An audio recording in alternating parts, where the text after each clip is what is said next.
তো বন্ধুরা যাওয়ার পরে একটা ব্রিজ পেয়েছি, আর ব্রিজটা কত বড় আর সাইড সিনটা যে কত সুন্দর লাগছে সেটা তোমাদেরকে দেখাচ্ছি। দেখো ব্রিজটা খালি কত বড়,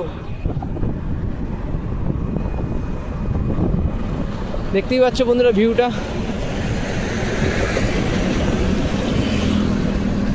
এই ব্রিজটা এখন আমি ক্রস করছি, আর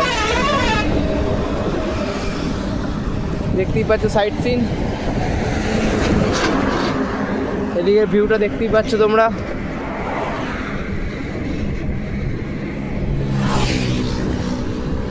তো ঠিক এই ব্রিজটা এখন আমি ক্রস করছি, তো দেখতেই পাচ্ছ ব্রিজটা কতটা লম্বা, আর ব্রিজটার মধ্যে আমরা উঠে গেছি।